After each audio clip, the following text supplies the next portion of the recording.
We were heading up into France, going through Basque Country, and we stopped to eat at this really old restaurant, and they had some kind of fish that was caught like that day, they said. We had this one song called Couldn't I Just Tell You, which is our closing song.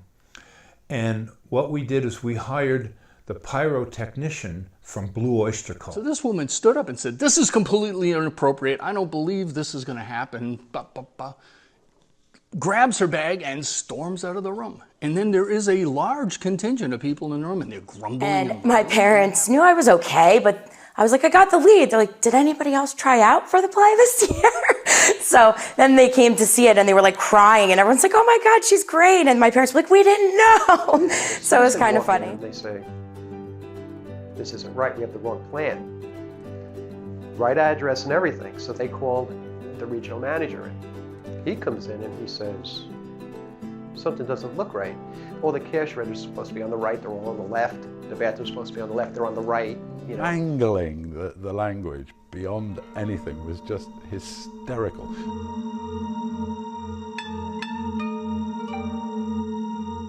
So one of the things that rather tickles me about living here in the Hudson Valley and being a British koto player is that David Bowie lived above the Ashokan Reservoir. I'm 23, I'm single, I'm in a glamour business, I'm in Los Angeles making our album, signed to Playboy Records, and I get invited to the mansion, and I don't go. Walk around a lot singing, do you know Nat King Cole on the street where you live? Well, I have often walked down that street before, oops.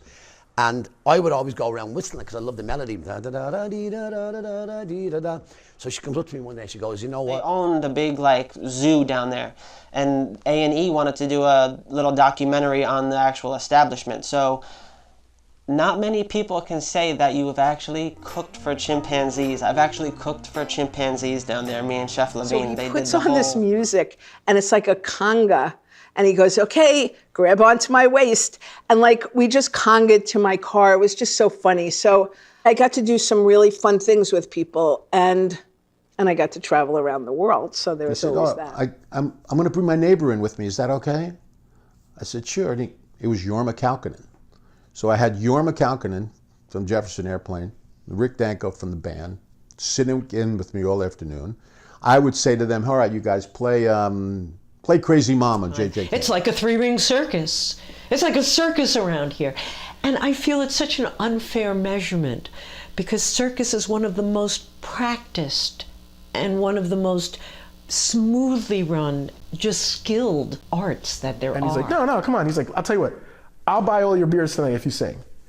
And I was like, you can't go wrong there. So I went up and I did She Talks to Angels, and the crowd went berserk. And then all of a sudden, girls are coming up and guys are, oh, let me get you a beer, oh, let me get you a shot. And I'm just like, what the hell? This place changed completely. The third day of the journey, bumped into a Nepalese man who had 100 donkeys behind him carrying school supplies to his village. And he had walked about 150 miles to Pokhara, the town where you launch to go hiking or trekking.